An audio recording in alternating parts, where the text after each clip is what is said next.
Este relato revela lo que padecieron los habitantes de Maracaibo y de otras poblaciones de la cuenca por la incontrolable explotación de la fuente petrolífera.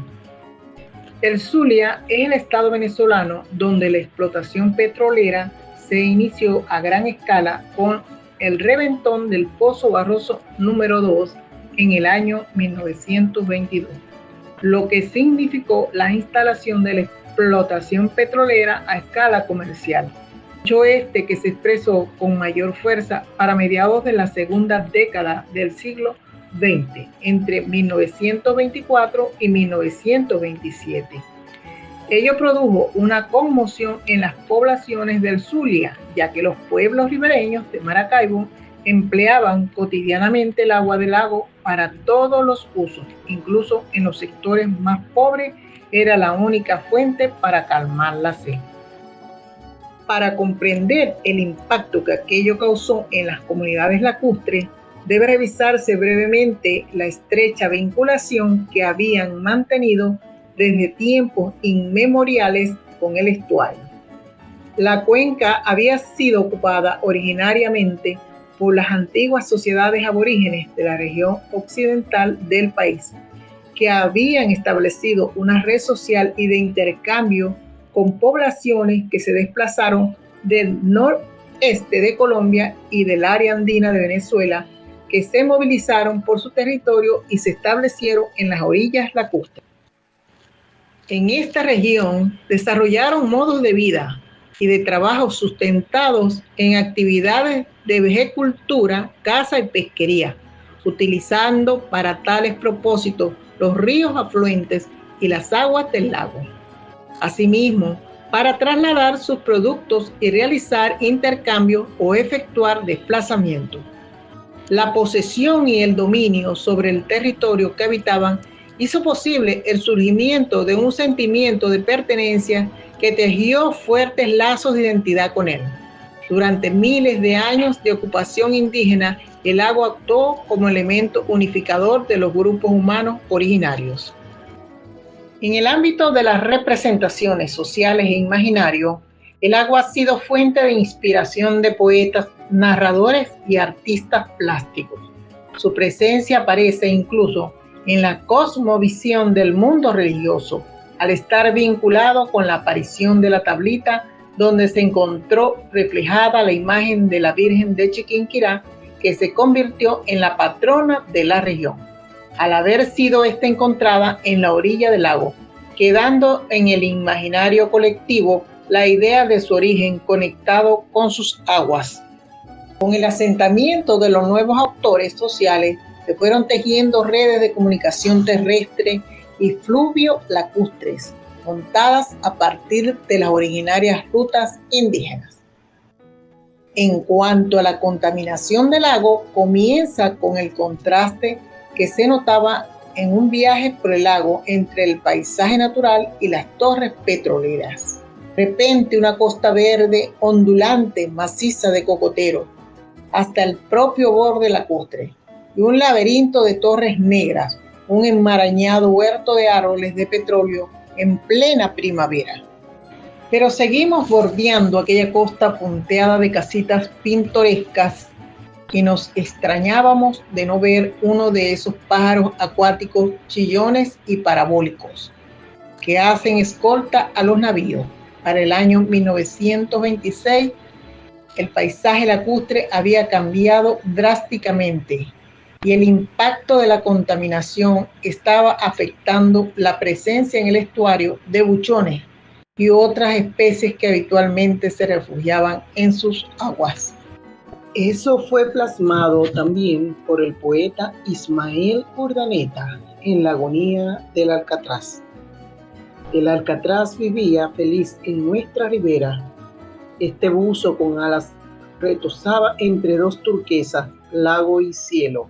Era la buena vida para nuestro buchón, como aquí se le llamaba, por el enorme buche y la barbaridad de su apetito feroz, de los bagres y otros peces lacustres. Pero el alcatraz no contaba con el petróleo, la capa de aceite flotante en el lago.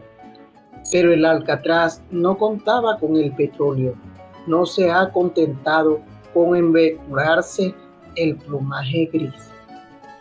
También le ha improvisado un canto de cisne en su garganta fónica, porque el mísero pelícano, cuando ahora se lanza de cabeza a través de las vetas de pluma de pavo real prismáticas del petróleo, es víctima del espejismo pérfido de aquel iris oleaginoso, y nuestro excelente buzo buchón, envenenado por el gas, va a contarle a San Pedro pesquería mortal. En Lagunillas, en La Rita, en Cabima, sus cadáveres van a la deriva en una balsa de aceite, y el pobre alcatraz muerto sobre las ondas tornasoladas, untado de pomada bituminosa en una gran acerina, flotando en los reflejos de una lámpara de Aladino. En una crónica que publicó el periódico Occidente en el año 1928, por un articulista que firmaba con las iniciales LO, titulado "El derecho de cada quien concluye donde empieza el de un tercero", hace referencia a la falta de legislación que regulará, como ya había ocurrido en otros países, la contaminación de las aguas por el petróleo, aludiendo a la importancia que en otros lugares del mundo se había dado al asunto al punto de haberse convocado una conferencia internacional en Washington, en la cual había quedado estatuido que los buques no podían derramar petróleo sobre las aguas del mar a menos de 50 millas de la costa. Además, se establecieron zonas en donde por circunstancias especiales no debían contaminarse de petróleo las aguas en ninguna parte ni a distancia ninguna. Y si esto sucede con las aguas a mar abierto, ¿qué diremos de las escasas y más dulces de nuestro lago, cuyas playas están siempre cubiertas de aceite negro que ahuyenta y envenena a los peces, que son fuente importante de riqueza para el estado Zulia? Aceite negro que todo lo ensucia y desperfecciona. De esto se quejan las personas pobres que no tienen cómo comprar agua dulce y que se sirven de ella. Las lavanderas que se encuentran con el agua en esas condiciones no les permite ejercer su oficio. Los bañistas, porque como el petróleo se asienta, salen con los pies embetunados, con el cuerpo oliente al negro líquido, así como otros perjudicados, ocasionando mil y más inconvenientes que son largos de anotar en este relato. El mal manejo de la explotación petrolera llevó al colectivo a denunciar el deterioro de la calidad de las aguas del lago, del paisaje natural lacustre y el ambiente natural, ya que el agua del lago se hizo inservible por la cantidad de petróleo que contiene. Para el año 1926, la denuncia en cuestión se refería a las 100.000 toneladas de agua salada que estaba recibiendo el lago mensualmente como consecuencia del lastre de los vapores petroleros a su regreso de Curazao. Los pescadores ampliaban la denuncia enumerando las pérdidas ocasionadas a la industria pesquera y a otras actividades productivas de la región, sin decir nada de las enormes pérdidas de la agricultura, como por ejemplo los millones de cocoteros y mangles que se han perdido por el petróleo en nuestras orillas. Nosotros creemos, y así lo anotamos, que la cuestión merece particular atención de nuestro gobierno, tan acucioso y eficaz para remediar las necesidades de orden público que advierte o que se le denuncia, pues el oro negro había pervertido el espíritu público colectivo y había hecho desaparecer la idea de asociación que había identificado al maracaibero de antes y al maracaibo notable entre los demás pueblos de la República. ¿Puede el señor encargado de Sanidad Nacional ejercer intervención en este caso? Las aguas del lago en tales condiciones dañan gravemente la salud pública. ¿Cuánto se lo agradeceríamos? Entonces el benemérito general Gómez, oyendo el reclamo y dándose cuenta de la intensidad del mal, ordenó el nombramiento de una comisión para el debido estudio del asunto y que a la vez ella formulara, de acuerdo con las compañías petroleras, el modo inmediato y radical que subsanara los inconvenientes anotados al margen del denuncio. La comisión especial nombrada por el Ejecutivo Nacional en el año 1928 constató la existencia de pozos de petróleo en el fondo del lago, que las compañías no tomaban del todo las medidas necesarias para impedir los derrames y descuidaban el procedimiento de limpieza de la arena que contenía, la cual era botada al lago impregnada de petróleo. En el informe se reconocía también que había un derrame importante en cada operación de embarque. Al desconectar el tubo del oleoducto del tubo del vapor tanque, descuido en la ejecución de los trabajos de taladro, ocurriendo algunas veces que el petróleo irrumpía con mayor presión en la calculada y saltaba inesperadamente cayendo al lago. Asimismo, los vapores tanque a su regreso de las refinerías de Aruba y Curazao vaciaban del depósito el agua mezclada con petróleo en el interior del lago, al pasar frente a San Carlos. El mismo informe admitía en los diversos viajes que habían realizado los miembros de la comisión de una a otra orilla del lago, tuvieron oportunidad de observar detenidamente extensas manchas de petróleo de diverso espesor en una amplia superficie. Estas manchas eran arrastradas según los vientos a distintas regiones de la costa donde se depositaban, situación que había originado la queja dirigida al ministro de Fomento de fecha 24 de octubre de 1927. Por parte de numerosos vecinos de los municipios costeros afectados. La comisión confirmó que el petróleo inutilizaba el agua del lago para uso doméstico, para la bebida, el lavado de ropa, el aseo y el riego de las barbacoas y cementeras. Agregaron que la contaminación afectaba también a los peces y aves, así como animales domésticos que la tomaban. La petrolización del agua destruye los huevos de los peces y arruina. Por consiguiente, la industria de pesquería padecieron un grave perjuicio como fuente de abastecimiento y riqueza pública. En las excursiones realizadas por el lago, pudimos igualmente observar que sus orillas, en el caserío San Francisco de Distrito Maracaibo, La Arriaga, Los Aticos, El Milagro, Bellavista y en el mismo puerto de Maracaibo están invadidas de la misma sustancia bituminosa, de la cual también aparecen manchados los cascos de todas las embarcaciones que navegan por el lago. Igualmente, confirma la comisión que al depositarse en el fondo la materia bituminosa se producía un grave inconveniente para las personas que se bañaban en sus playas, pues salían manchadas de aceite y se veían obligadas a usar gasolina para desmancharse, generando aún más contaminación. La comisión propuso al Ejecutivo Federal tomar, entre otras, las siguientes medidas.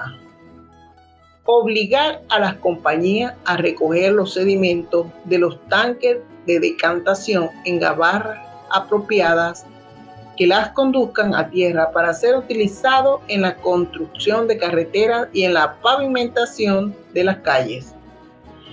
que éstas colocaran un recipiente de suficiente capacidad para recibir el petróleo que contenía el tubo de conexión del vapor tanque al oleoducto, que se obligase a las compañías a avisar al inspector fiscal cuando un pozo estuviera próximo a saltar a 2/3 de perforación, a fin de que este funcionario se trasladara al lugar y pudiera comprobar si se habían tomado todas las medidas para evitar derrames de petróleo. Exigir a las compañías que sus vapores tanque arrojasen el lastre antes de pasar frente a San Carlos, cuando la marea estuviera bajando, de manera que las aguas petrolizadas fuesen arrastradas al mar. Según informó el diario El Ciclo, ya algunas empresas petroleras habían iniciado acciones para corregir los derrames y de colocar en sus puertos de embarque un dispositivo para absorber el petróleo en sus acequias, logrando así que el agua cayera al lago libre de grasa, utilizando ese aceite en las carreteras inmediatas a cada puerto. Sin embargo, a pesar de las reacciones y medidas que se tomaron, esto no detuvo la transformación del ambiente lacustre. Desde entonces se produjo un progresivo cambio de uso en el estuario y en la vida económica del histórico circuito agroexportador maravino. El lago pasó a ser un instrumento mercantil para fortalecer el proyecto político del Estado Nacional, pues la obtención de rentas derivadas de la actividad petrolera permitió la creación y consolidación de un mercado interno que garantizaría el crecimiento económico con una nueva articulación al sistema capitalista mundial.